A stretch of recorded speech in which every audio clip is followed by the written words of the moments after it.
scurrying to the dressing room to get the replacement. Not the ideal beginning for a player who lives on his nerves. But it's the World Cup, it's Wembley, it is what it's all about. A 10-game test to be passed to reach the 1994 finals. The first examination now against Norway, sure to be a stern one. Graham Taylor, including 4 players from the semi-final side of Italy. Stuart Pearce, Des Walker, David Platt and Paul Gascoigne, of course. But of the 7 others, only Tony Adams briefly has played in the World Cup before. Even Chris Woods, a regular on the bench behind Peter Shilton, is involved on the pitch in the game's greatest competition for the first time. The side is somewhat structured to suit Gascoigne and his lack of match fitness. Andy Gray. Yes, I honestly believe that England will line up in that formation. I think they'll ask David Batty to protect the 2 centre-backs in that holding position. I would fully expect Lee Dixon and Stuart Pearce to bomb forward at every possible occasion, as they won't really be needed back there, as I fully expect Norway just to play one up front. Ian Wright and Alan Shearer. A strike force to test this Norwegian side. And they are very relieved that Rune Bradseth survived a rigorous workout this morning, vital for his leadership as well as his defensive strength. This the same 11 which produced that famous victory over Holland. An English angle, of course, in Tottenham's Erik Thorstvedt and Gunnar Halle of Oldham. Just one out-and-out forward. We expect Joran Sørloth, whose 14 international goals include that winner against the Dutch. Yeah, one change as well tactically, you're right, Martin, from the team against the Dutch. Number 11, Jakobsen, who played up front with Sørloth against the Dutch, will be asked, I'm sure, to play on that left-hand side, play with 4 at the back, as opposed to the normal 3, bringing in number 5, Bjornaby.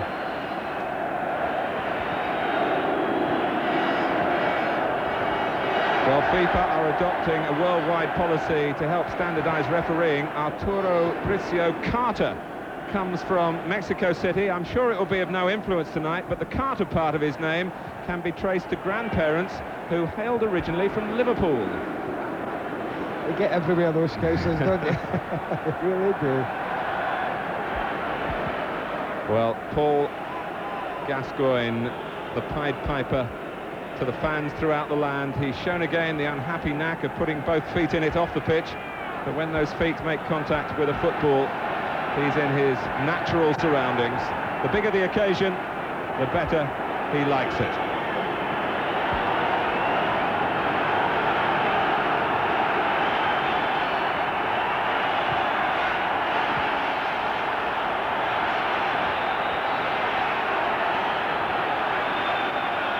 Norway to kick off then, against the 1990 semi-finalists who set off on the greatest adventure the game can offer, the route towards universal recognition that only the World Cup can bring. The pitch has been slicked by some rain in the last hour or so.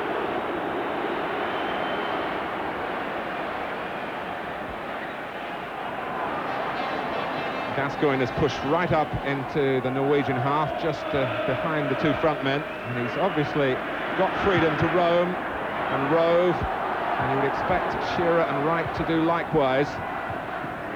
And England looking for the fast start here that can unnerve even the most confident opposition, and certainly Norway come into that category. Played 3, won 3, and doing serious damage to the Dutch in Oslo. There's Joran Sørloth, who scored that decisive goal at the expense of the Dutch. Looking quickly at the England line-up, Martin, early on, it is fair to say that Paul Gascoigne looks like he's just been given licence to go wherever he likes, with Paul Ince, David Batty and David Platt operating in a narrow midfield. And I just feel that for England to capitalise on the width, where I think the Norwegians are suspect, that Stuart Pearce and Lee Dixon, there's a big onus on them tonight to get forward. Bjornaby pressed by Shearer. Norway with no real tradition. They've never reached the World Cup finals or indeed the European Championship decisive stages. But their current coach, Egil Olsen, has brought about a remarkable rise in their fortunes.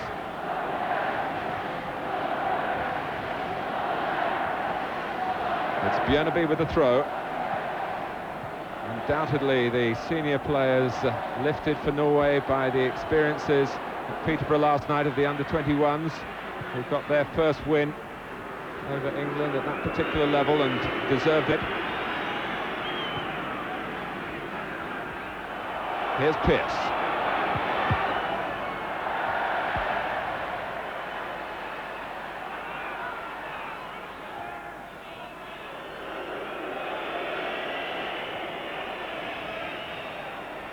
Adams.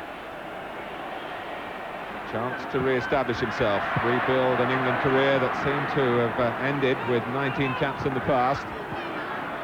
He's only played twice under Graham Taylor, both to do specific jobs against the Republic of Ireland. Pearce. Now Dixon. Picked up off little Micklund. Roger Nielsen got away with that challenge. I think what they're saying early on, the Norwegians, they look quite happy to me to play four at the back against England's two. And that does give licence for anyone's player to get forward and join in.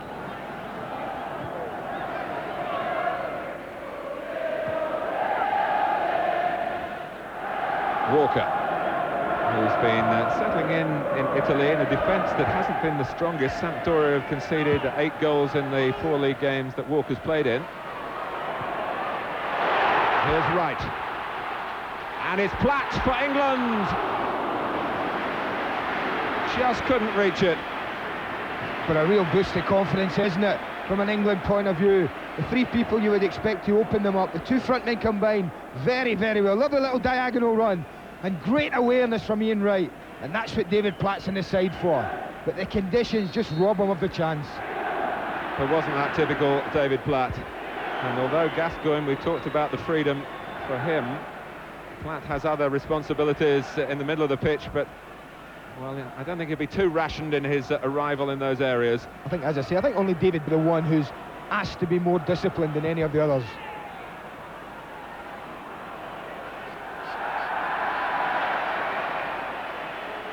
Well, Woods went for a ball. I'm sure it would have been a goal kick. It flicked off the head of Surlott as he jumped with Adams. Maybe it was simply the willingness to keep the game going that got to the England goalkeeper then. To set a pace here, it's always been part of the theme of Graham Taylor's teams.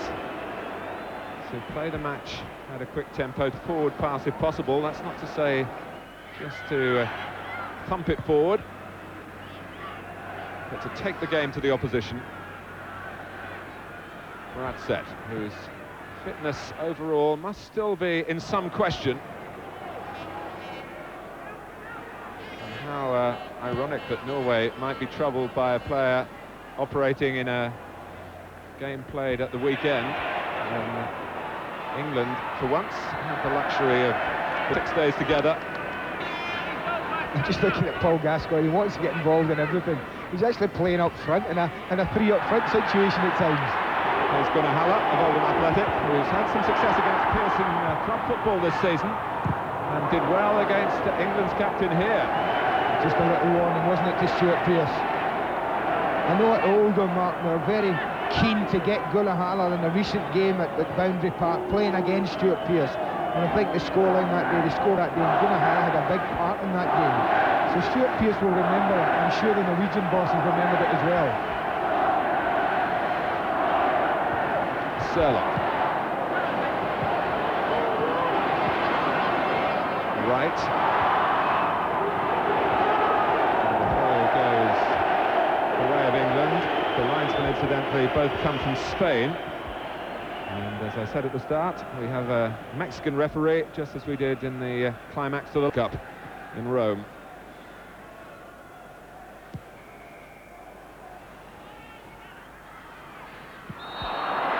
Nielsen launched himself towards the ball, but went bumping into Shearer before he got to it, and it's a free kick to England. I tell you what, why don't Stuart Pearce just have a dip from here, you know? Early on in the game, goalkeepers hardly touched the ball, slippy conditions. And of course he's beaten Tor Svet here at Wembley before at the other end of the ground. Adams back and tried to steer it with a little too much angle as it turned out. And others were moving into the goal area. Super ball from Gascoigne, wasn't it? Great vision. Pearce.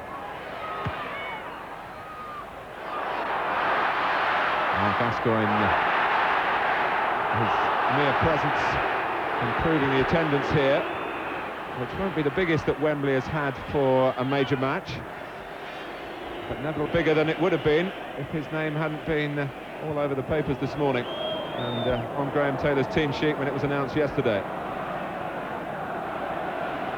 I think it is important that he plays well from England's point of view, but for me it's just as important that the front two, Ian Wright and Alan Shearer, get it together and are vibrant and alive and are very competitive, because that... It's Batty's ball, trying to get it over the top of Norway. Shearer, well met by Bratzett. That's the type of contribution they were so anxious to have tonight, Norway.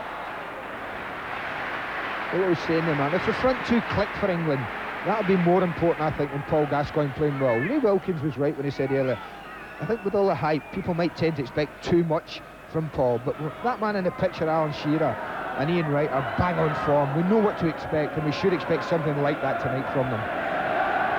The Shearer start could hardly have been more spectacular with Blackburn Rovers. He scored in his last 6 games for his club, 9 goals over that period. Ian Wright not too far. And here's his Arsenal colleague Lee Dixon getting the ball to Gascoigne, but he couldn't return the compliment.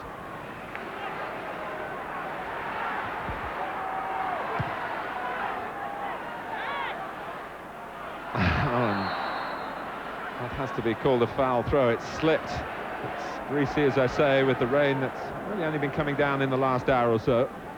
And Lee Dixon was in too much of a hurry then.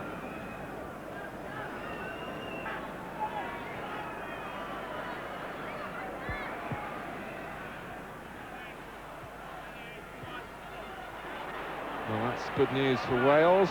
Mark Hughes got the goal early in the second half.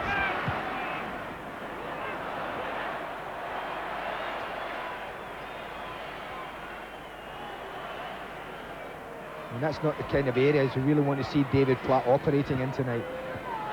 We're only really Goran Sorloth up front for the Danes. They want to be pushing, and I'm sure I saw Tony Ashton play us forward. He doesn't want extra players back there. Him and Des Walker are quite capable of dealing with Goran Sorloth. So it's important that they push as many men forward as they can, England. Nielsen's header for Norway. Here's Platt. Ince coming into the middle. Oh, and it was met so sweetly by Shearer, but it flew straight at the goalkeeper, too sweetly perhaps. Well, that's the areas we do want David Platt working in, isn't it? Up in the opponent's last third. Great little ball from Gascoigne there, and he's clear.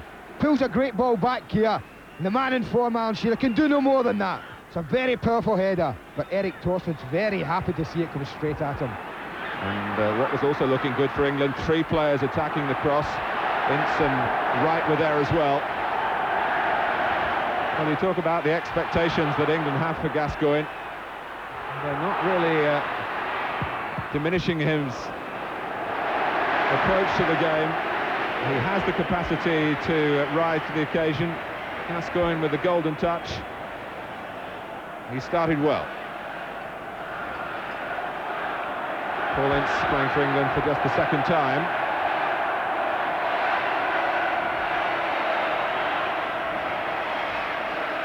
Adams joined by Ince and Wright. Shearer is there by the near post. Gascoigne will take the corner.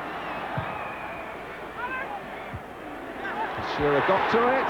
Wright came in. England had so many players there, it seemed just a matter of who would put it over the line. It's now gone over that line behind for a goal kick. Well, I think Tony Adams will wonder why on earth he hasn't put England ahead there. Yeah, shaking his head. He doesn't normally miss from that type of range. They bypassed the front post here, looking for Alan Shearer, who's peeled away. And it's him that gets the header in there. Keeps it in. Tony Adams is up, trying to knock it square instead of going for goal. And Ian Wright just can't get there. And it was Ingebrigtsen who was playing them onside.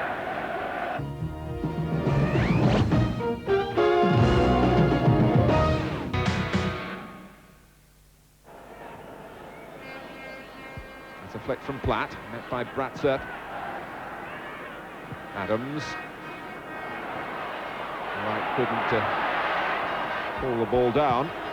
Eric Torsvett kicking it away there. He's had one or two problems this season with the back pass lure. I suppose all goalkeepers have had that. Oh, and it's off Bratset. It had a golden moment for him, but I'm afraid he'll look back on it with a bit of disappointment. Well, you have to put it down as a chance, don't you? A striker of Ian Wright's capabilities would have been expected to do better there. But it was confusion as the ball bounced off Bratset. And Wright, well, there was the chance to turn that dream into reality.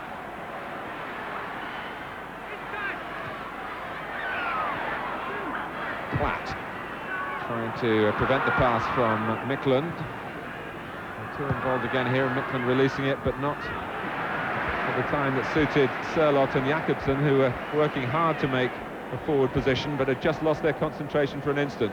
They've got a good pace to the game, this England side at the moment, Martin. They've just got to keep it going. You do feel that something will drop their way. Every time they get into that last third, the conditions aren't making it easy for defending, to be honest, but the Norwegians have looked nervous to me at times. And this was Here's the example, yeah, of him getting mixed up. It drops very nicely for him and completely misses it to Ian Wright. He knows it was a chance. Dixon's ball, not deep enough.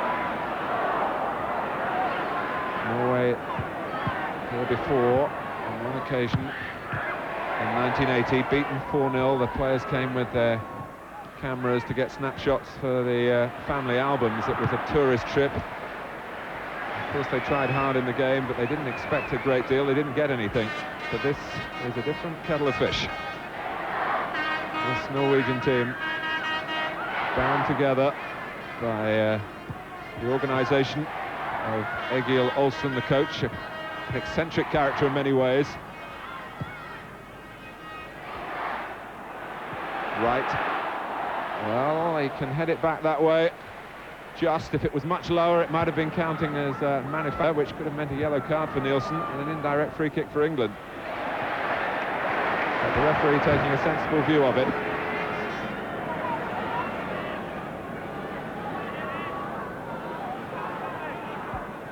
Well, we talked about the opening 20 minutes, Andy, and they've nearly been completed.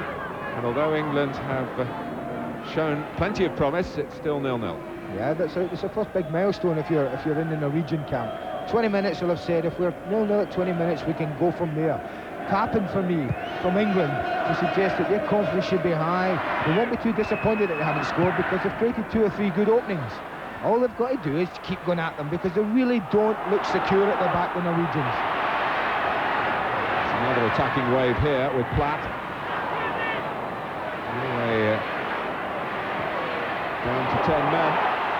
And that might suit England. Oh, and Wright is offside. He's missed the target in any case. It was deflected across to him. The flag went up. He does have this eagerness to please that sometimes seems to put too much tension into him, Ian Wright. Yeah, I think you can see they're definitely offside. But what's promising, I think, is an area where I thought Norway might be weak, and that's wide. Is that David Platt on 2 or 3 occasions already in the first 20 minutes has got himself free on that outside left, inside left position, wide of the back 4, and really has caused a problem when he's got the ball. 31 goals for Arsenal in 40 league appearances, Ian Wright. That's a wonderful record that's really forced him back into the England side. Well, they're struggling here, Martin. They're calling for a stretcher.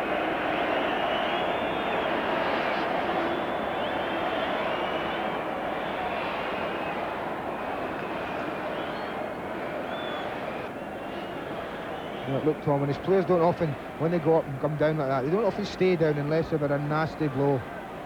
He's in the header there with Alan Shearer.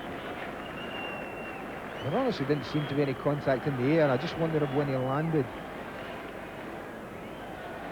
it just winded him a bit. Well, he's up, it's Pedersen. Doesn't need the stretcher, but he's got to sort it out off the pitch. And they're stripping off the substitute anyway. He's taking his tracksuit off. I just wonder if they've they've decided already, listen, it's too big a game to risk you being groggy if you're playing another back four. Well, the logical replacement is Henning Berg, who was on standby to play instead of Bratzett. Well, they'll be hoping now that nothing happens to Rune Bratzett. Otherwise, they could have some problems.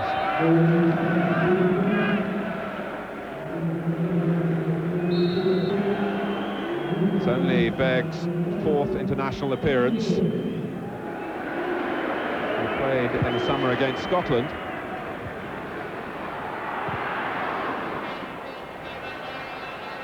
Björneby. Jakobsen.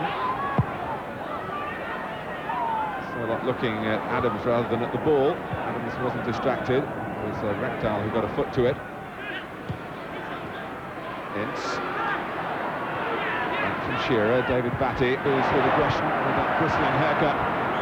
But that's unlucky, but that I feel is the areas I've got to try and exploit. Lee Dixon, for me, doing the right thing there, looking to get forward and in behind the Norwegians. Egil Olsen having supervised the substitution.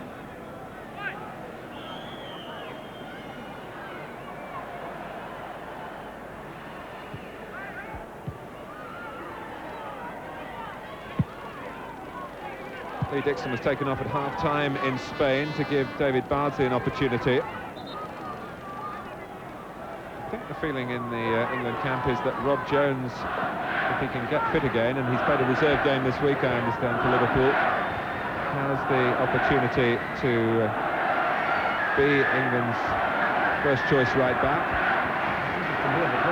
But Graham Taylor knows what Lee Dixon can do.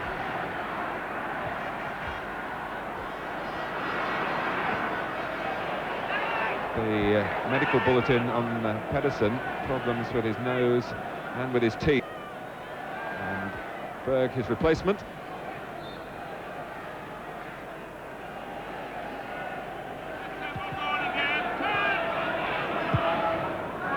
Gascoigne lofting it with the accuracy.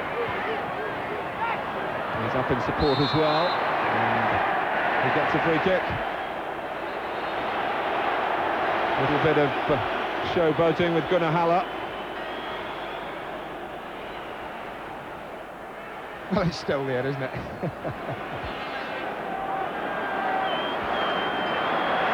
Gascoigne will take it. England massing on the edge of the goal area. And these are situations that I know Graham Taylor works awfully hard on the training pitch. Any free kick from this type of area.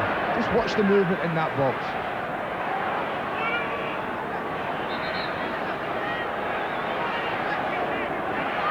20 minutes to go in the first half. Delays. So Posse in the middle, move again. And it drops for Dixon. Walker. Everyone but Woods was in the Norwegian half, but the ball quickly out of it. Defended up well, the Norwegians. They're not easy to defend when you put as many people as England do into that 6-yard line. Norway 6 internationals unbeaten. Denmark, the last team to them back in April. It's a 1-0 away defeat. No disgrace in that after what happened I think only one defeat in 11 internationals as well, Martin, isn't it? I mean, that is a good record for any international side.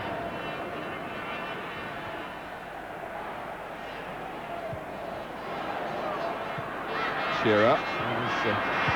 An indication of the firmness of the pitch.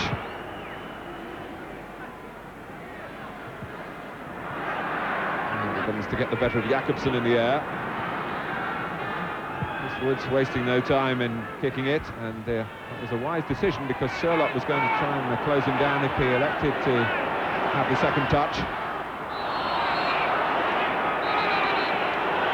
Everything that Gascoigne does provokes a reaction one way or the other. This time it's from the referee, and it's a yellow card for Haller. I think he was committed the first foul about a couple of minutes ago on Paul Gascoigne. I think it was unfortunate. I don't think it was a particularly bad foul.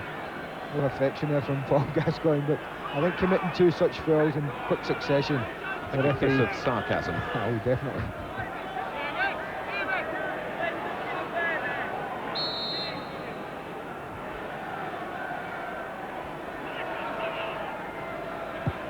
Pearce with the free kick then. Right, trying to get under it, and he does. Shearer was also attracted to the ball, thinking that maybe Ian Wright wouldn't make it. Of course, he's got goals in this famous stadium before, for Palace in the FA Cup final, in the Zenith Data Systems final as well. Just looks a little more nervous, and that's understandable. Playing for his country, but those nerves have got to be conquered in front of goal. I don't think missing the chance would have helped him early on, Mark, but he's just going to settle down. The things that have been good enough to get him into this England side will be good enough to keep him there, if he just believes in himself. Shearer. Right, made up the ground very quickly. It's arriving on the scene as well, making it difficult for Björneby, whose clearance only reached David Batty. Shearer. That's very cleverly done indeed. Batty.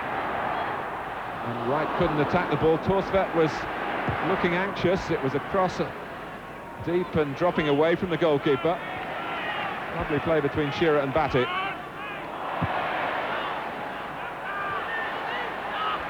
Jakobsen coming through the middle. It comes off Walker. Sørloth is...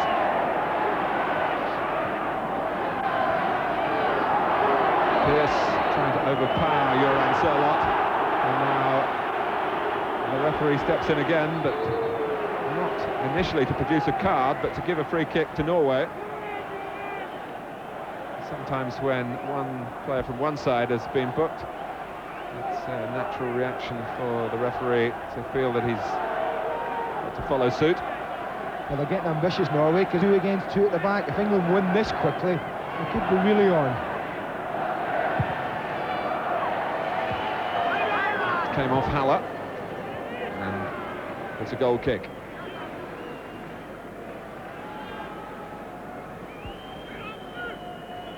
Well, from the team that played in Spain, Mark Wright carried the can for the defensive shortcomings.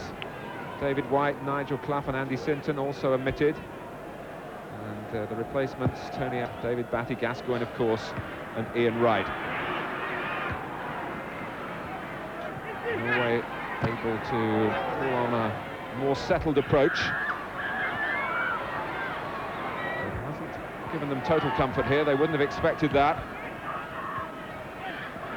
And as the minutes tick by, of course, the question of Gascoigne's lack of match fitness comes into play. I must say that talking to him, he would love to go the full distance here, so we shouldn't be Graham Taylor's thinking. It obviously will be judged in the context of how the overall match is going. It's trying to channel it to Gascoigne then. Here's Platt. I think if Paul Gascoigne's as fit as everyone says, there is no reason in a game like tonight that we can't go the distance, because really his defensive duties will be limited. He won't be asked to do an awful lot, pure and simply because England will have enough men, I feel, to cope with any attack that Norway throw at them. Victory then to get to the free kick. And the ball at his feet. It's in a danger to Norway. Dixon's cross.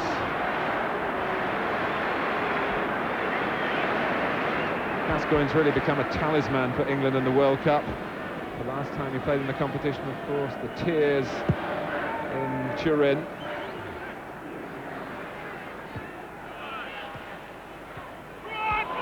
Offside against Wright. Not by much.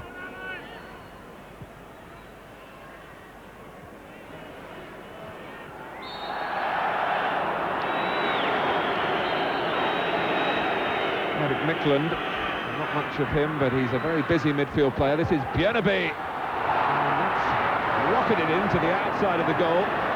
Well, he's got a tremendous left foot stick, Björneby, and England really went to sleep after they conceded a free kick. Norway were very alive, and he's not frightened to hit them from here. I think give Chris Woods credit. I think on target, I think Chris Woods would be saving this. Björneby hasn't been included in the matches against San Marino. They've opted for extra attackers. But he contribute to the offensive side of Norway's play, coming from his duties on the left-hand side of the defence.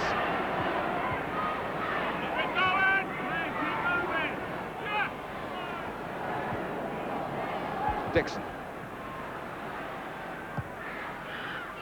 Nielsen at the back of Shearer. The ball went with them. Batty, who last played for England, of course, as a right back against Sweden. Much happier to be in his natural habitat of midfield. Ingebrigtsen. Accurate ball from the captain's wrong foot up to right. England half hoped for a free kick then, and the referee didn't see it that way. Here's Mikland. Begg. Looking towards Sørloth, who is the type of player who can screen the ball with his back to the goal. They call him the Norwegian Mark Hughes. And let me just remind you that the real Mark Hughes has given Wales a valuable win in Cyprus today. They look happier now, the Norwegians, Martin. They've settled after that 20-minute non-stop, but the pressure from England, when they really went at the Norwegian, they've settled and look a little bit more happier. I think now this is the time when England have got to be patient. They've got to put some passes together, try and stretch the Norwegian back four a little bit and not make any mistakes at the back. Sørloth. The free kick given against Dixon. England started here on a wave of confidence, plenty of warmth for them in the stadium. But the longer it goes on without a breakthrough, in the last 9 internationals, the morale not at its highest, and Norway now have a chance to draw first blood.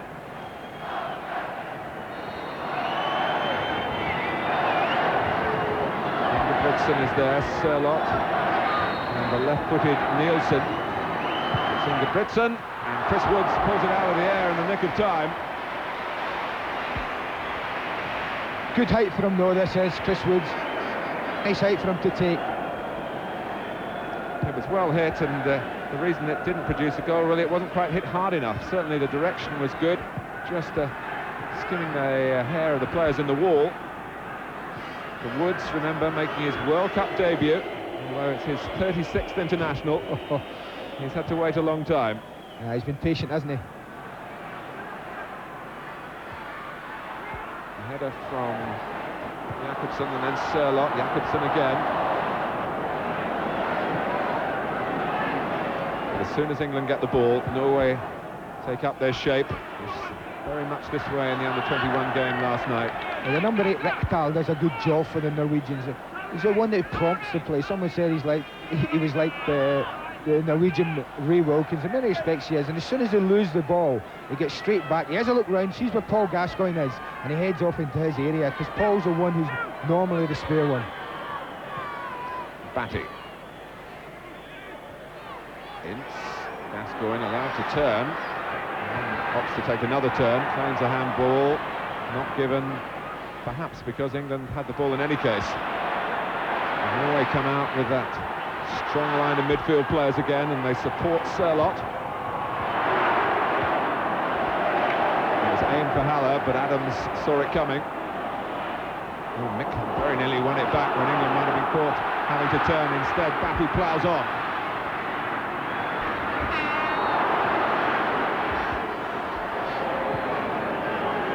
Shearer is moving to the right, but perhaps not quite quickly enough to give Batty the right angle. In any case, England get the free kick.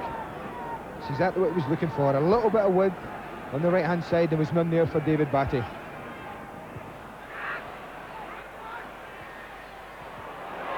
Good work from Pearce. Not so from Wright's attempted cross. But he got into the wide position. Graham Taylor saying, when questioned about the absence of natural wingers, that it is a team responsibility to use the full width of the pitch. Offside, too far forward is Shearer. Yeah, and I think England have definitely got to be patient now. I think the Norwegians will be quite happy. Any straight ball down the middle, and I think people like Roger Nilsson and Rune Bratseth and Henning Berg are quite happy to deal with that sort of ball. But given this selection tonight, it is quite ironic that the guest of honour is Sir Stanley Matthews.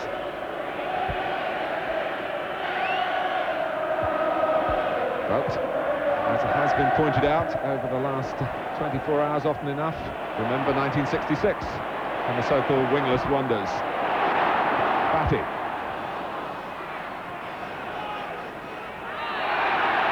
There's a booking, I think, yeah. It's for Ince.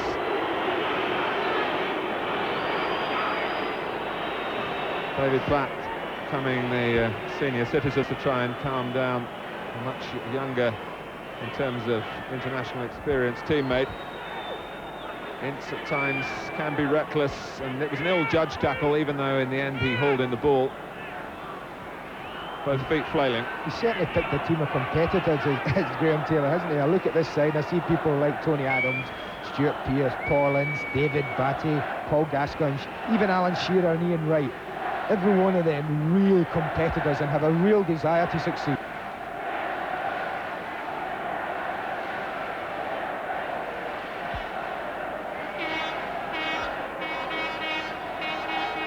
Yes, tenacity and tigerishness are words that came to mind when the England midfield was announced to support Paul Gascoigne. I'm not so sure how bad that injury. I don't think it's a tackle. He seems to have a knock on the side of his head there, so I honestly think he'll be up and about and getting in. For Ingebrigtsen. Well, I think he's picked the wrong fella. It was not Ian Wright. It was Paul Ince who brought him down. I don't think you'd really be too impressed with that little show. He's had plenty of them in his life as well. You're right, he's picked the wrong person. Well, if there's something wrong with you, the message is to go off from the referee. And another look at the incident. As Ingebrigtsen fell, was the foot in there from Batty as well? That I think he just falls against the back of his heel, doesn't he? Yes. And that's certainly looked like boot to right eye, or right eye to boot. With half-time approaching though, Norway won't be too keen to be sitting there with 10 men. Bjørneby, put out by Dixon.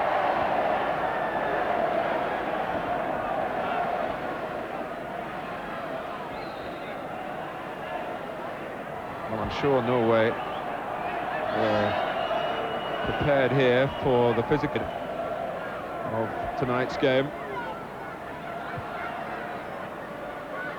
Talking to players in the camp, they expected perhaps England to hit more longer balls than they have done into the heart of their defending. Ingebrigtsen is back with us. Throw from Bjørneby. Big time in the game, we're just reaching mark, the 40th minute mark now. If England could snatch one, I mean, what a boost that would be going in at half-time. But if the Norwegians can hang out, then you can certainly see their confidence will get a real shot in the arm in the 15-minute half-time break. Well, this is one way, perhaps, to find a route to goal. It's a corner conceded by Bradseth from some distance. Up comes Adams with 4 goals already for his country, which is double the amount that Gascoigne's got in fewer games. Amazing, isn't it? Gascoigne will take the corner. Jumping, but doing so unfairly. It's fascinating watching the set pieces, Mark, it really is, because there's such good movement from the England players, and the Norwegian players have obviously been very well disciplined in their marking jobs. They're making it really hard for England players to lose them.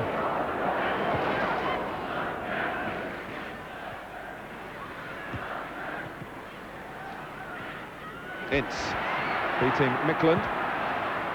Looking for David Platt, who is the only England player to score 6 internationals. 4 goals for him in that run. He stayed in the centre as well, as Ince is on the ball again. Right. It's a lovely chip for Ince. Here's Platt. And, well, he could have teed it back for Ince, but Platt characteristically looking for the goal himself, and it was a fine try. Oh, and a great little move from England. It's all on this ball from Ian Wright. That's a lovely little tuck in, you're right, he could be looking for it to knock it back, but not David Platt, he's looking. And again, Eric Torsfet right behind it. Look at this, super little ball in, lovely knock across the goal. 3 touches, that's great play. Well, Gary Lineker lost now to the international arena, but David Platt's penalty area power is there. And England looking as though they might lean heavily on it again in this match. Haller for Selot. He has to do this type of work in the way that Norway play it. Here comes Bjerneby, already one terrific hit at goal from him. And now as he's sent tumbling by Ian Wright. It's a free kick, 2 yards outside the penalty area.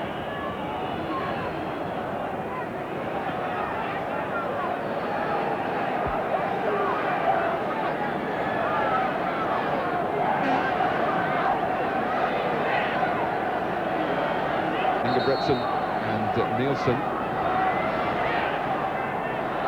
addressing the ball. Ingebrigtsen takes it, and well, the game stopped for a second then, as though the players were waiting for the referee to call a halt.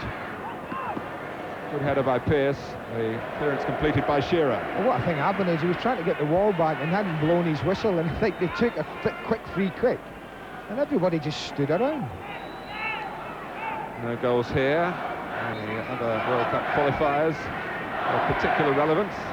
So, no goals so far, but Wales have won in Cyprus.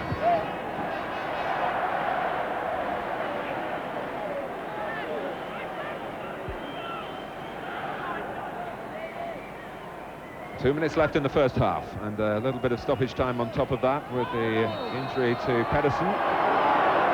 Quite a bit of stoppage, won't there, Mark? There's been 1 or 2 lengthy stops. But having defended quite deeply in the first 20 minutes and somewhat nervously, Norway have got into their stride. Egil Olsen will be pleased about that. He's got a gambler's instincts, a great poker player, they say. That'd be a great quality for managers to have. Over Sørloth. Ingebrigtsen putting the ball back towards where it had... Sørloth again. Bratseth had stayed forward. Deflects kindly for Shearer. England breaking. Gascoigne to the left. Wright trying to make an angle to the right of Shearer. Dixon with the early cross, and Thorsvedt able to command the situation there. And a yellow card for Gascoigne for not really going for the ball.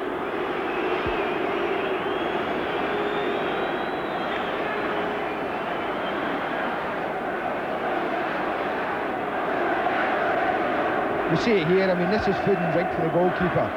You see Paul there, just having a little go there at Roger Nielsen, and the referee's right on the spot to see that. Just a little bit of frustration, I would imagine.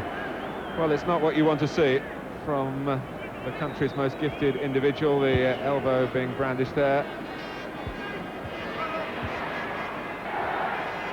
But genius sometimes goes hand in hand with instability.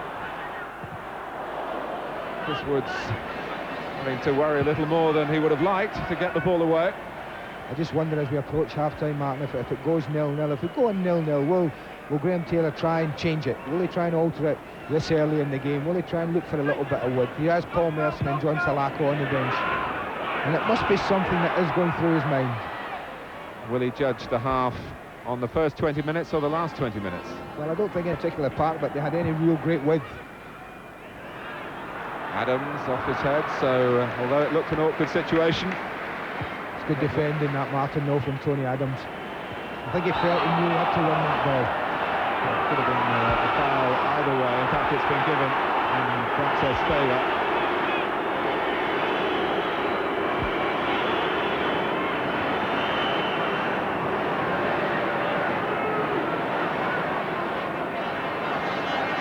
Well, we could have 2 or 3 minutes of time to be added on. But the referee settles for 1, which is surprising given the substitution of Pedersen that's took its time. Gascoigne has a yellow card to his name after his first half for England for 20 months. England started brightly, Ince also booked there as well, but that brightness didn't produce a goal. Norway got stronger after that. We'll have the views of 2 England greats of the past, Glenn Hoddle and Ray Wilkins. That'll be to the break. Let's have a look at 1 or 2 of those England chances in the first half. Here they come. Ray Wilkins and Glenn Hoddle, our guests. Glenn, Alan Shearer here. Yeah, it's a little bit of, Gaz is picking up a lot of room in that position, playing off there, not really picking him up for man. He's found Bloody out there. And he's made a good run. I mean, if that goes in, you say that is a good goal. I don't think that was a hell of a great chance, but he's got in there, his body weight's going forward, he's made a diving header, and at the end of the day, if that goes in the corner, you say, what a hell of a goal. What about this one, Ray? Yeah, it's a good corner, good header back from Alan Shearer. We were a bit puzzled why Tony Adams didn't go for goal, but even so, when it's come across, I thought Ian Wright might have done a little bit better on the far post. And this I mean, a bit of a mess in its creation, but a good chance here for Ian Wright. Yeah, a little bit of a mix-up here between the two Norwegian defenders, but Wrighty really has got to keep his eye on the ball and just try and tuck that away. He's tried to hit it with his instep, and I felt there, really, if he kept a cool head like he might have done playing for Arsenal and just, you know, side-footed it, and kept a better contact on the ball rather than going to blast it. OK, well, we'll take another break. Give us a chance maybe to talk a little bit more back here at Wembley in a moment or so. No goals at half-time. We'll be back. Our reporter in the tunnel, Nick Collins, has had a word with Paul Gascoigne at half-time, and the message is that he's really enjoying the freedom that Graham Taylor's given him in this particular system. He obviously feels that if he was 100% fit, he would be able to use it to greater advantage, but he expects to go on and be an influence in the game. I think the one thing Glenn Oldham mentioned there, he said he would like to see him drop a bit deeper at times. I think at times, one thing he's done wrong for me, he's played almost as a front man, up alongside Alan Shearer and Ian Wright. And his strengths really are him going and getting the ball and turning and running at people or picking out passes. And just at times he's tended to be too anxious, too keen I suppose, in his enthusiasm to get forward, too far upfield. So, 45 minutes to go. Norway, who have moved up the world football ladder from the ranks of the minnows, a country with a population, what, the 12th the size of England, with players who predominantly have to go abroad like so many Scandinavian nations to ply their trade. But after a rather tentative beginning, when they rode and were grateful that England couldn't maximise the opportunities that came their way, Norway certainly finished the half much more together. It's not in their nature to take the game too much, home or away to the opposition, when the opposition are of reasonable calibre. Will make San Marino the exception to that. I was just thinking, I don't think it was such a bad thing if the Norwegians got a bit of confidence and started to put one or two men forward. It might just allow England a little bit of space for them to exploit. Here's Platt.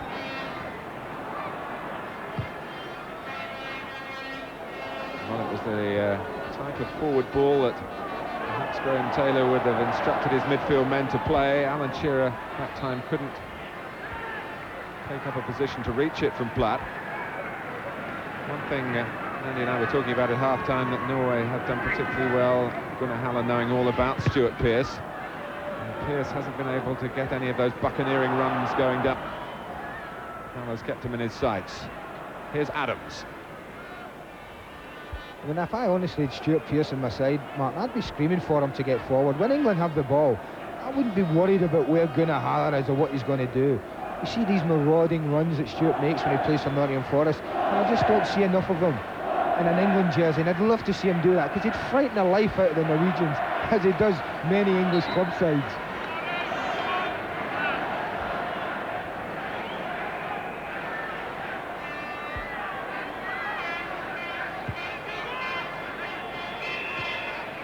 Rekdal.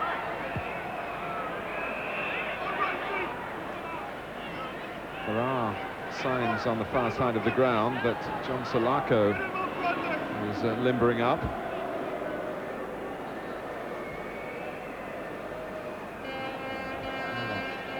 Graham Taylor and Phil Neal perhaps debating that very subject, when to make a change, if a change.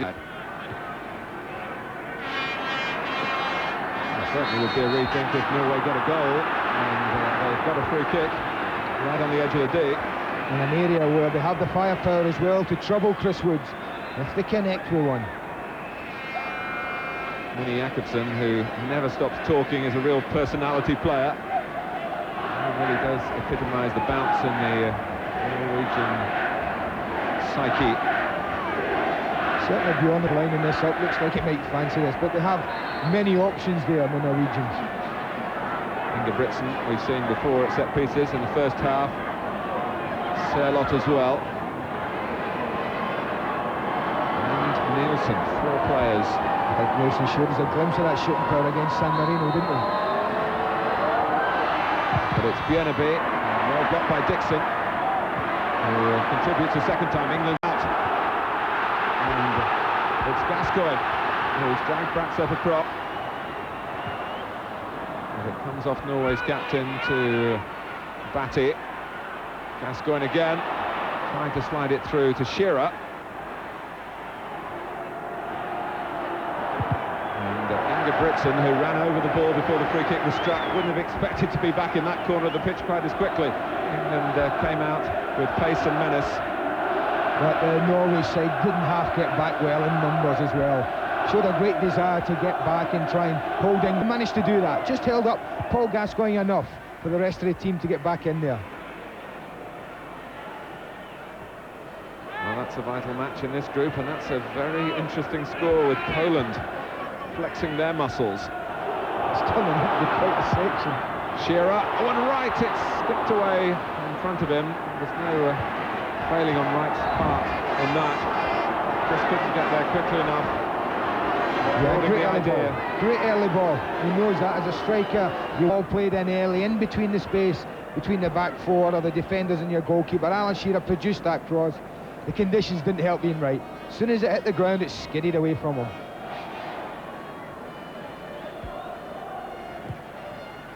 Adams, for the most part, taking Sørloth and judging Thorstvedt's clearance well then. Ingebrigtsen, Bekdal, who's a holding player in midfield, organising the others around him. In fact, in his club side in Belgium, he plays much more forward. Across from Berg, skewing out off Tony Adams.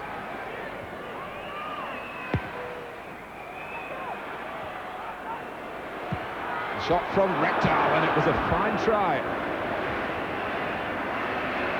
Just reacting, anticipating almost where the ball might come out of the England penalty area. Great example for young players this was, of actually watching the ball onto your foot. And this is difficult, it's a skiddy surface. Look at the way he watches it, gets his knee over it, but just can't keep it down. Well, he was a 20-goal man in Belgian football last season. But as I was saying just prior to that, his role for his country is just to sit in the middle of midfield, push others on. Forward too quickly from Platt. Bienabe. Bounced off Dixon the right way for England, but reacted quickly. And Dixon came in and gave away the free kick.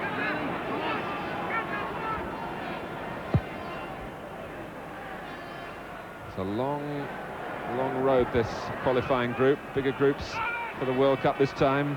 More countries in Europe to have the right to try and reach the 1994 World Cup finals. Walker in difficulties against Haller.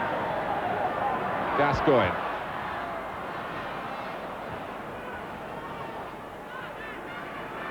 I think there are priorities for England tonight. I think all English supporters would want their team to play well and give a good footballing performance, but the most important thing from them is definitely a result. And they just can't afford to lose again. And I think any victory, no matter how they achieve it, will go a long way to giving them confidence for the next game.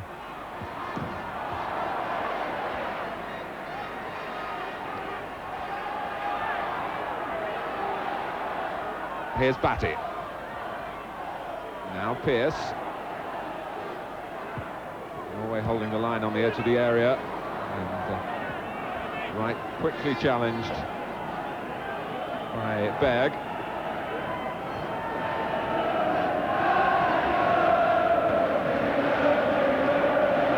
The crowd trying to play their part. And the England players will be grateful for that. Gascoigne can lift them all sky high. Ince tries to steer it beyond Thorstvedt. Doesn't get many goals, but the ones that he does get are usually memorable. But again, it's all about Gascoigne, wasn't it? When in an area where many players would be looking just to cross it in from there. Great piece of skill, spots Paul Ince. His first touch let him down slightly. Took it on his left side instead of his right and was only able just to screw it wide. Wright doing well to involve Pearce again. Good advantage played by the referee, and Wright was flattened. And Pearce in the end has to settle for the throw. Wright's picking himself up, and Gascoigne is picking England up. It's David Batty's shot.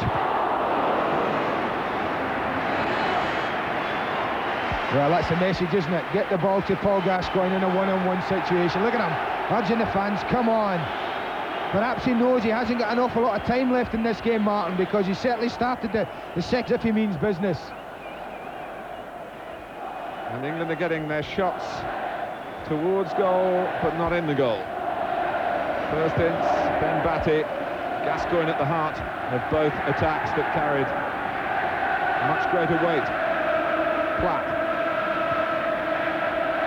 Batty again. Now Dixon. It sounds like Wembley now.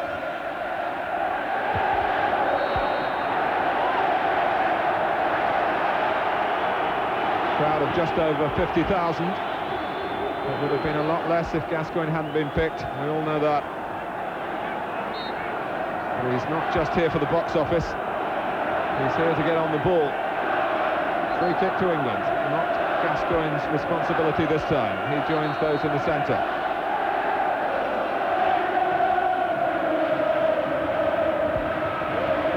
Now Pearce. Was the wall close enough? Was it indeed handball? Whatever happens, Pearce is going to get another try, and Gascoigne says take it from where the ball hit the wall. The referee may not agree with that, is he? Yes, he's bringing it in. Well, it was handball. Slightly nearer Stuart Pearce range, isn't it? That 2 or 3 yards. I did see him score a corker against Coventry in a cup tie a couple of seasons ago from this sort of range. Well, he'll be more interested in shooting perhaps now. Here comes the captain. Goal! David Platt applied the touch. England's World Cup campaign is underway at Wembley. And a Stuart Pearce special that opened the door for them, wasn't it? He'll be a relieved man. But that's a free kick Platt knows all about. Look at the way he goes in the near post. Just a touch is enough. It's drilled for goal, there's no doubt. But the touch was needed because Torsvett had it covered otherwise. David Platt seeks out the scoring position again.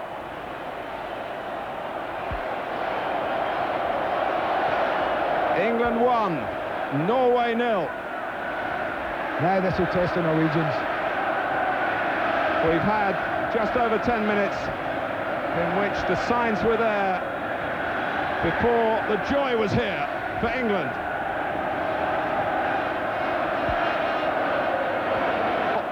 How much longer can Platt keep popping up with them? As long as he can, says Graham Taylor. His run is extended. 5 consecutive England goals, all to David Platt. 2 in Finland.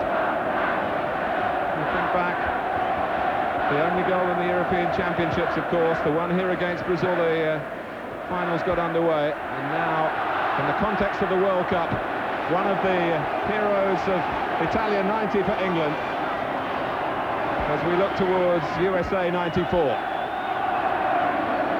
Batty.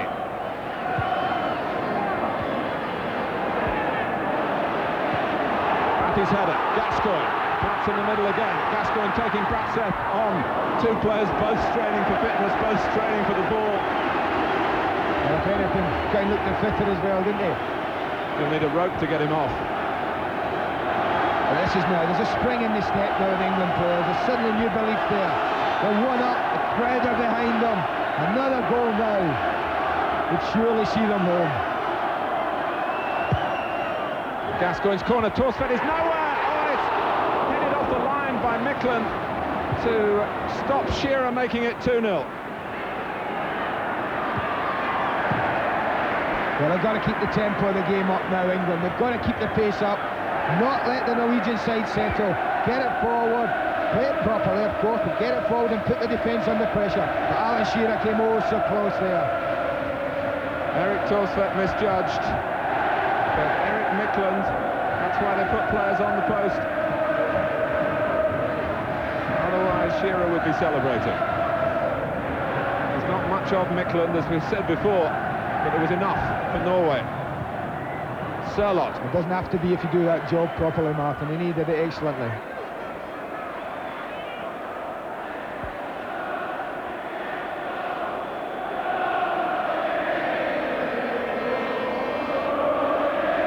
Well, the vigorous start to the first half didn't produce the breakthrough, and England tailed away before half-time after that. But they've come out purposefully, and this time there has been reward. And quite with Ince and Batty peppering away at the goal, there was the feeling that Norway might not survive for much longer. Enter David Platt.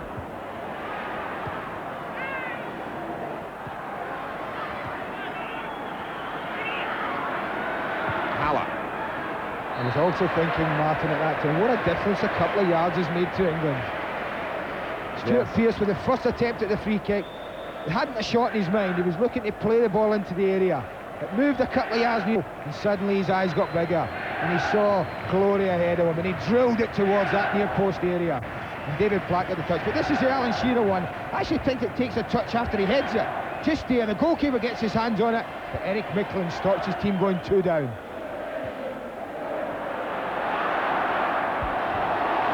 Right.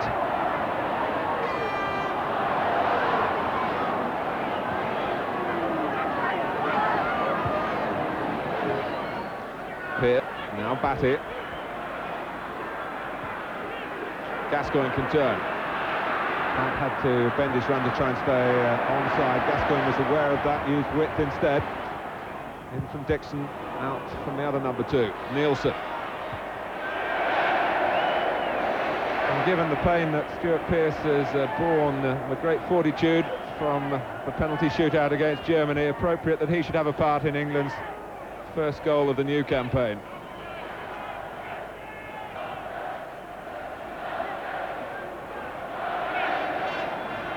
An hour gone. England 1, Norway 0.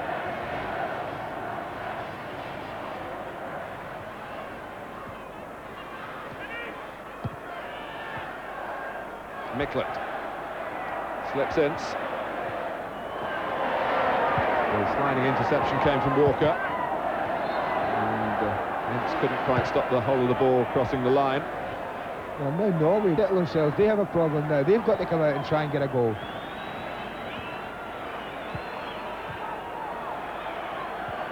Rekdal. Batty has been pretty controlled in his pursuit of the ball. Not on that occasion. The referee just pointed towards the top pocket as a warning, but has kept the card inside. Nielsen takes the free kick. Back to Rekdal, off the head of Pearce, and that's a corner.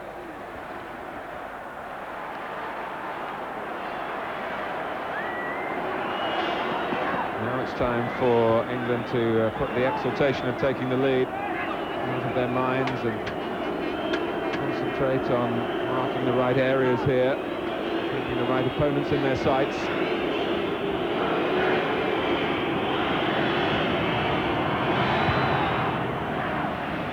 That looked a push, but the referee has given nothing. Looked a push to me too, but Tony Adams there, showing his concentration, wasn't going to be thwarted there. He was going to win the ball ahead of Rune Bratseth there.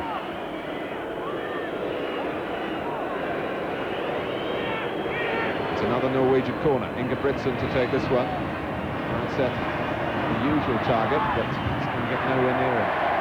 Bulleted away by Platt.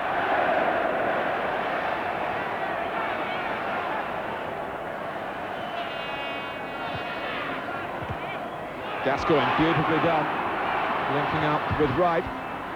Still Gascoigne, Beggs in trouble, it's got to be kicked by Torsvedt. England were sensing more blood then. Less pressure on Woods, and very well delivered by the England goalkeeper.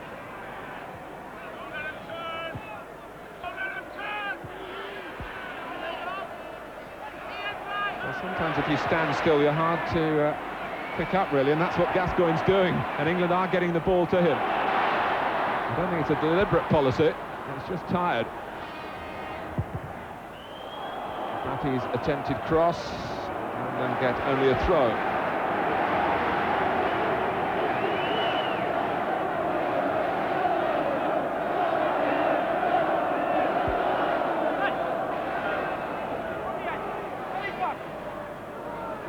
Gascoigne's on the move now.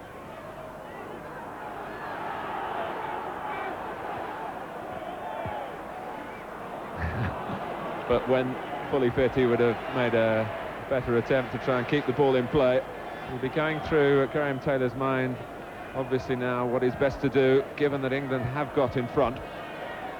But he's certainly a major figure in the influence in the second half, even though he's significantly beginning to slow down.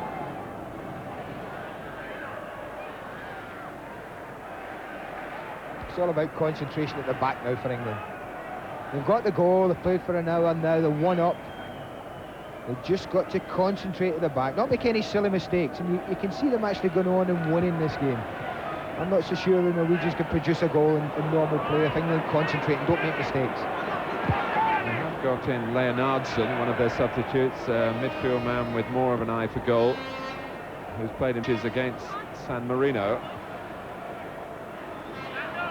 More forward-looking player from midfield. It may be that he will be introduced. There's only one more substitution, of course, available to Egil Olsen, with Berg on early in the match for the injured Pedersen.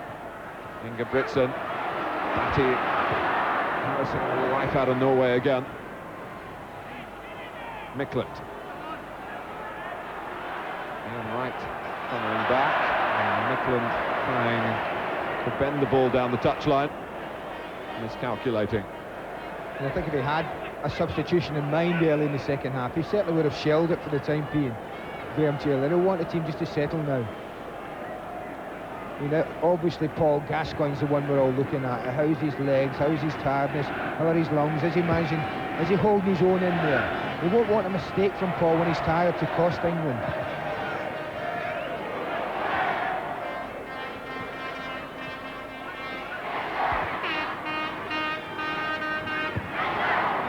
Walker showing his prime asset, his speed. Björneby.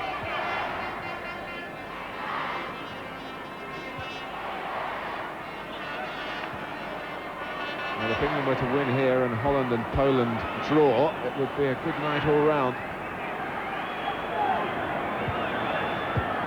There's still plenty to be seen through here as Norway come again. That's Nielsen hit Dixon. Nielsen again. Well, there was no one wide then. England having to operate in narrow positions, but Shearer forced left by the direction of the ball released by Gascoigne. And he tries one. He's been scoring from that sort of range for Blackburn. Well, he's certainly not going to get criticised for trying from that range, is he, when you see the goals he's produced already. But there's definitely some activity on the England bench now.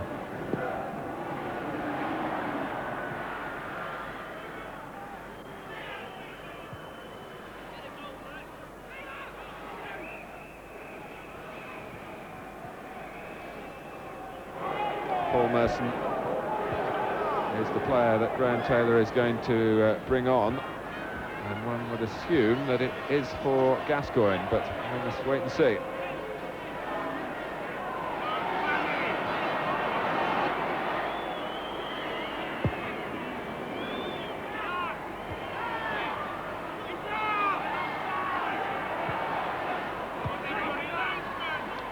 Right.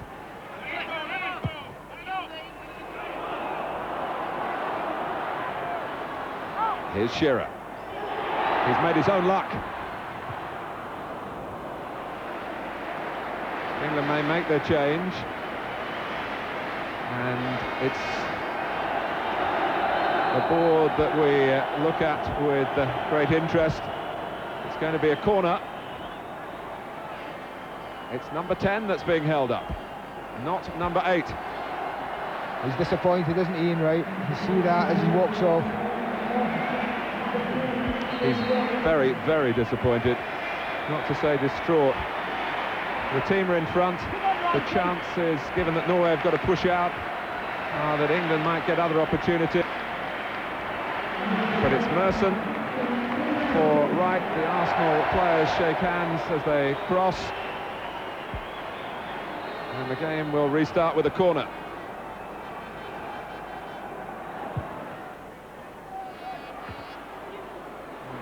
Right in there again, and also it's... I think it was actually Stuart Pearce, wasn't it? They got his head on the ball. Paul Ince there. It was David Wyeth, but he still managed to get his head to it when Eric Torsford's stretching for it.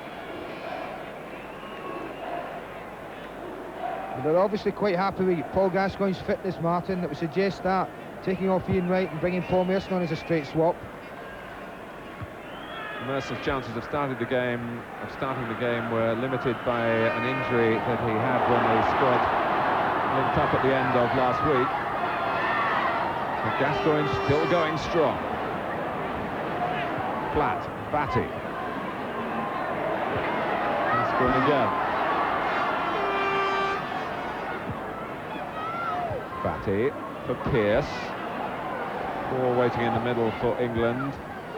As this private game goes on down the left-hand side, but there's purpose to it now. Merson! Hit the same part of the side netting as Bjørneby did in the first half for Norway. But as soon as Stuart Pearce makes that run forward, defenders panic. Goalkeeper's always got it covered. Angles there, he knows it's gone wide and just leaves it. But that all down to Stuart Pearce. Basically his first real run into the penalty area.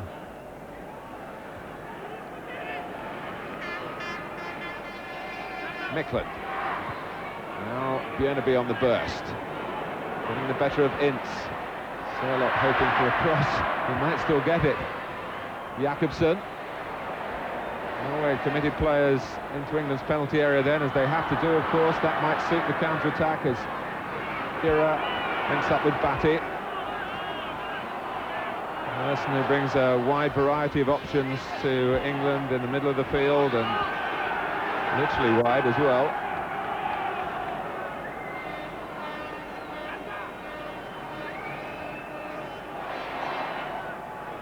Well, there will be a great weight off the manager's shoulders if a win is achieved here. Some awkward moments for England, some suggestions that this might fade away, but now they're coming strong again with a goal already scored, and Platt looking for his own second. Not promising again, looking for offside. The Norwegians didn't get it. David Platt opting for power rather than direction there, just couldn't keep control of the ball. Lee Dixon, who gets in behind them, he opts for strength across the goal rather than looking for someone. It arrives at David Platt, that's just off his shin.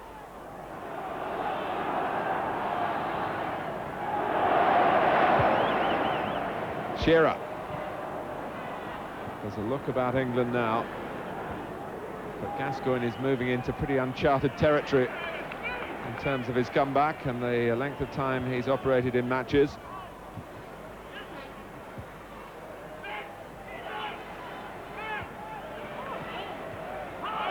But he radiates such belief that for that alone Taylor will want to keep him involved, perhaps. Well, he is the one player there who can just produce a piece of magic, Paul Gascoigne, and just be a little player and produce a ball that might just open up Norway again, and I think that's probably why he's keeping him on there as long as possible. Looks shattered, but I think he's got plenty left in him. He'll sleep well tonight. He never sleeps, don't we?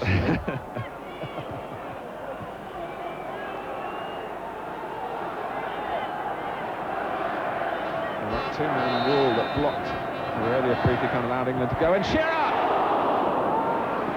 Oh, that's a chance, Martin. Norway could have just packed up and gone home there. A man on his type of form, he'll know he should have done a lot better than this. It's a perfect delivery, it's on his head, he watches it all the way and just fails to produce it on the target. He hits the target here, it's a goal for sure. Well, we've seen again the significance of the set pieces.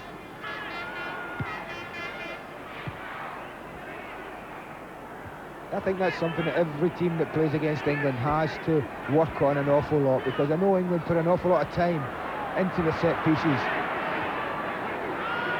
Pearce trying to thread it down to Ince. Stopped by Gascoigne. He's found the second wind. Shearer now, he's got to try and support the strikers. Shearer's target was Merson in the end.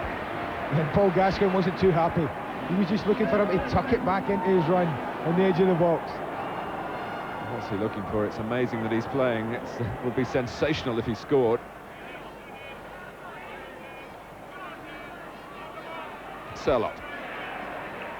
The longer he's on, the better news it is for English football. In fact, the better news it is for football in general, isn't it? Due to play at Wayne next Tuesday, and another match that we'll bring you live. That's Tottenham against Lazio. Oh, and it was a close one. Merson starting his run on the right-hand side, veering left, then through the centre. Just didn't bend it enough, Martin. He's got to go towards the ball a little bit there. And had he done so, would have been onside. Nicklin. He's got to be careful not to mistime a tackle through simply fatigue, having been booked in the first half. Yeah, the referee's just in a little look at him, a little chat at him. I wonder if he's just warning him about that. It's important that he doesn't get himself into trouble now. Well, he usually does that off the pitch. Here's Bratseth. Rekdal, two to the left for Norway. England mustn't be lulled into feeling that the job has been completed here. 15 minutes to go. Jakobsen.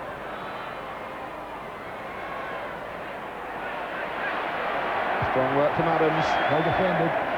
Watched the ball very, very well there.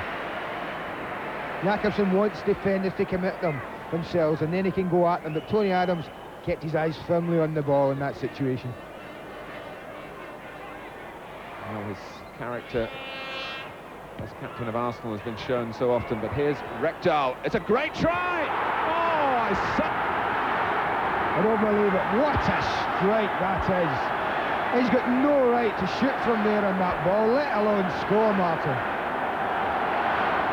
It's taken the wind out of England's sails. Kjetil Rekdal with a goal in a million. Well, I said if England kept their concentration, I would see them only winning, but I didn't allow for a strike of this quality. What makes it difficult? Look at the way it bounces. It's a half volley, but not even a proper half volley. It's on when he connects with it, and that flies in the top corner. Quite an incredible strike. Well, one of the great goals at Wembley in the World Cup, but it's come against England. And they're making a substitution, Martin. Nicklin is going off. Well, you said he was the holding player, and he is that normally. But look at that. It's the control that he has over when he strikes it that's so impressive. I mean, Glenn Hoddle, I know, watching that in the studio, I know it's against England, but I'm sure even he would have admired that strike. Well, this is an interesting change. It's certainly a change in size, because it's the giant Jostein Flo who comes on, who's a striker, to replace a midfield man. There's to the change than that. Selot has been asked to play a little bit deeper, I'm sure.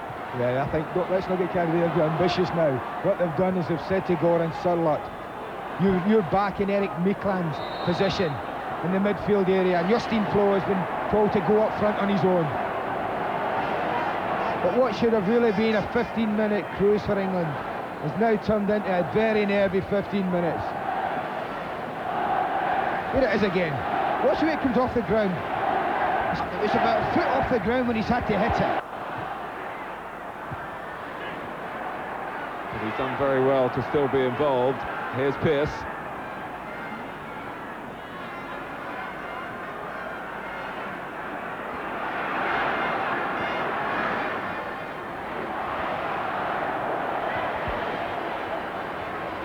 Suddenly now the Norwegians can see a bit of glory staring them in the face. 9 minutes away from what would be considered a magnificent result for them. They've got an extra step in them now. Pearce.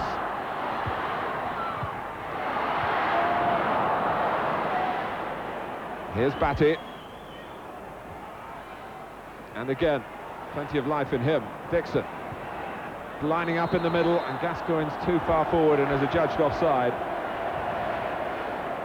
Well, they're getting plenty of men in there, England. You've just got to keep it going now.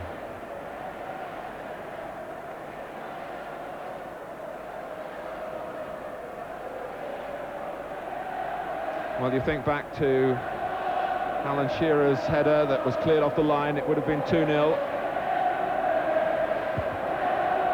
Well, the anxiety written all over the face of England manager.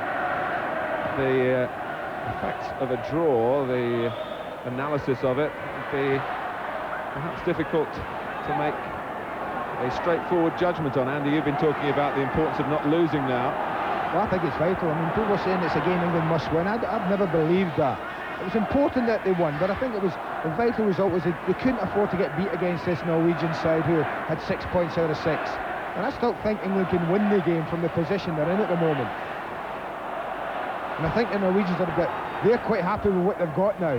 And it's just a matter of England plugging away now for the next 7 minutes and seeing if something drops for them. Ingebrigtsen. His shirt being pulled by Ince. Well, Norway, who have come into this match with a "we have no secrets" philosophy. They've been very open in their training, in contrast to England, incidentally. And they've been quite happy to tell anybody who listened that a draw would do them very indeed. And it looked, when England went in front, as though they might not have the resources to get that. But Rekdal really came up trumps. Now Ince. Jakobsen getting back to stop Dixon. And in fact it's a throw to Norway. A few more seconds go. Well, they won't be in a hurry to take this. The referee's trying to get them to hurry along here and take throw-ins, and it may be that he considers they'll add some time here because they've been wasting it. There's no way you're going to get the Norway players running after the ball when it's their throw or their free kick. They try and use up as much of the clock as possible. It's Gascoigne trying to play it through to Shearer, I think was his target.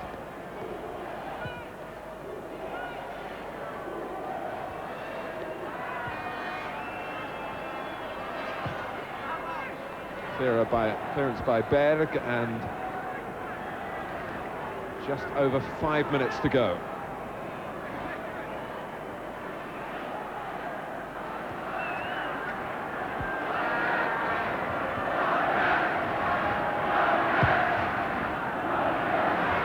Adams. Steered on by Shearer. Merson, who is of outstanding goals. He's got a real portfolio of them at Highbury. They sent Tony Adams up, yeah. They sent Adams up there, Martin, yeah. Adams gets to it. Brexit commanding there when Norway needed him. Walker. Ingebrigtsen hoping that will run. Torstvedt will make sure it does, despite the dogged determined flat. Well, Torstvedt's got happy Wembley memories. He played here in the FA Cup semi-final, Spurs beating Arsenal, of course. Great day for Gascoigne, that. A winner in the final itself against Nottingham Forest. And then he played subsequently in the Charity Shield, which was drawn. And it could be another draw for him here. 4 games at Wembley without defeat. And there's plenty of time yet.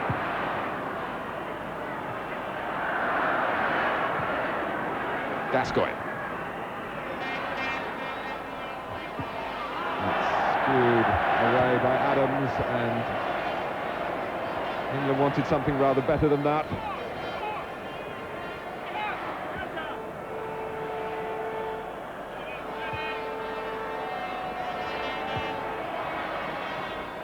Haller. Now Berg.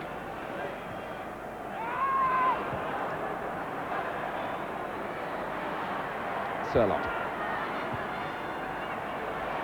For Haller, and Norway looking for a little bit extra here. Ingebrigtsen. It's a goal kick. Ingebrigtsen immediately trying to get some air into his lungs to get back to his role in midfield. That's the way they've worked throughout. Well, we always knew they were capable of doing that, didn't we?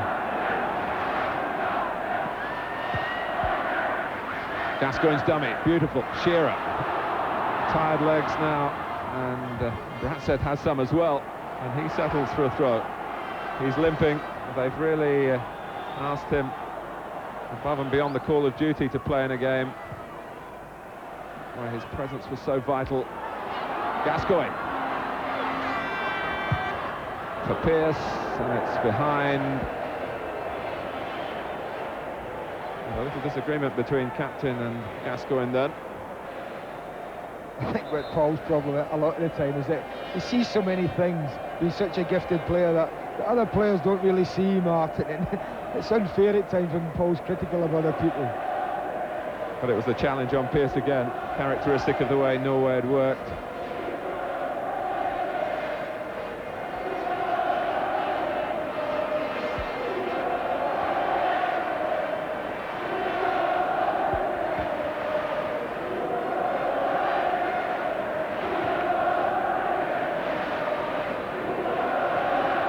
Looking to see, looks like Lee Dixon who's the player down.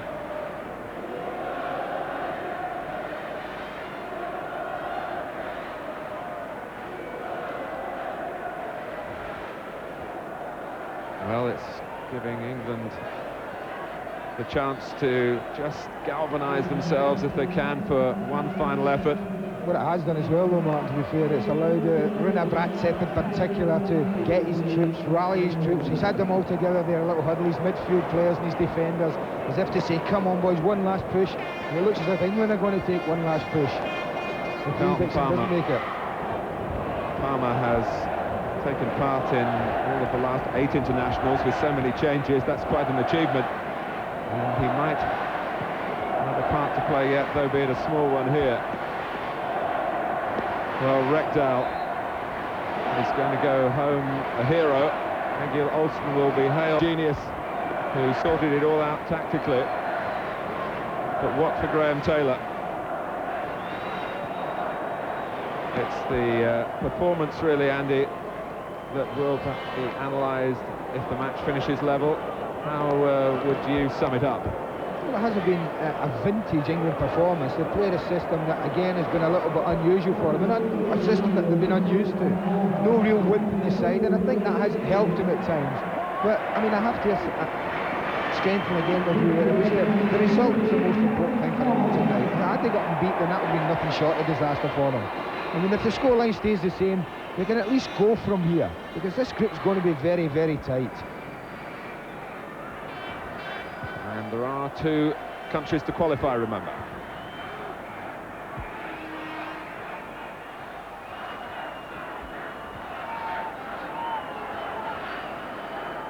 Walker. Here's Pearce.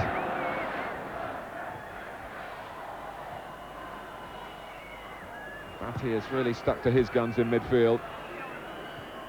And when he's got hold of the ball, he's kept it simple, and his passing is undervalued. Batty again. Well, England hesitated, hoping for a free kick. Flo reversing it cleverly. It'll stay in play for Sørloth. Jakobsen alongside him. That's all he's wanted, Goran Sørloth there. He knows he ain't going anywhere, he just wants somebody to come and tackle him and put it out.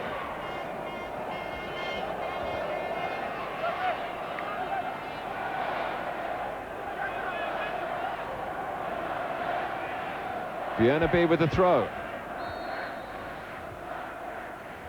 Free kick given against Flo. Oh, they won't mind that, Mark. Free kick 95 yards from their own goal. They're quite happy to concede free kicks there. Back behind the ball now. Launched by Chris Woods. He felt in the first half the referee could have played more injury time than he did. He's letting England go on here. Shearer. Oh, that's magnificent defending, Martin. It really is. Ingebrigtsen. He's gone down with cramp, and astonishingly the game is going on. But Jakobsen to toe in to that tackle to rather rescue the referee, I think. But England looked then, as they built the ball up beautifully, as though they might have fashioned something in stoppage time, but they've been held here in their opening World Cup qualifier. Graham Taylor greets the final whistle with a smile for Egil Olsen. Norway's nerve held against the combined efforts of the England team and the Wembley crowd. David Platt gave them the lead. Paul Gascoigne certainly justified his return, but the win that looked as though it would materialise ended through an outstanding goal, a moment of sheer quality that Gascoigne himself would have been proud of from Rekdal. England then unable to fully capitalise on the lift given by Gascoigne's inclusion against opponents who were always prepared to sit back and soak up pressure. There will be contrasting interpretations, I'm sure, inability to win a home tie. Graham Taylor's critics will point out, I'm sure, that England's last 10 internationals now have produced only 2 victories. Others will see value in avoiding defeat. Norway, I'm absolutely sure, will be thrilled. They're going to their supporters. In the past, they've been whipping boys to previous England teams. In truth here, there were times in both halves where it seemed that England would get it right on a very big night. When the pressure was being mounted, the chances were created in the opening 20 minutes and not taken. Similar story in the early stage of the second half when Platt did score. But then along came Rekdal to ruin the chances of a win for Norway. 7 points out of 8. England with 1 out of 2. Turkey and San Marino here in November and February, respectively.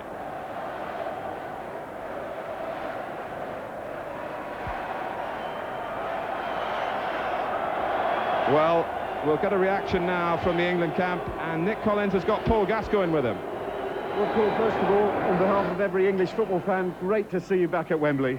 That's not the most important thing at the moment, I think, is the result. I mean, we kind of feel too downhearted. I think we battled well. We could have had 3 or 4 goals. I mean, the goal that beat us, well, you can't see anything about it, you know. From a personal point of view, though, your performance must have given you a lot of satisfaction. Well, I like to play with the team myself, and I can help that way. Also have a good game myself. I'm just sorry that we didn't win, but you know, it's the first game in the World Cup. Fantastic turnout, fantastic, and we've just got to turn them goals into wins. Well, that's right. You said it's 10 games, not just 1, isn't it? So England's still very much on course for the World Cup. Yeah, we're on course. I mean, we've got the next game to look forward to as well. There's another 9, and if as much effort as we did there, then hopefully we can qualify. The fans really seem to enjoy a performance that brought a lot of pride back to English football. Yeah, they enjoyed it. It's just disappointing that you can't argue about goals like that. Nobody can argue. You can't argue. Paul, thanks for joining us. Appreciate that. Thank you. Paul Gascoigne with Nick Collins. 1-1 then here. The next live football on Sky Sports, that's Super Sunday. Manchester United against Liverpool, 2 o'clock. Look forward to your company then. From all of us at Wembley, it's goodbye.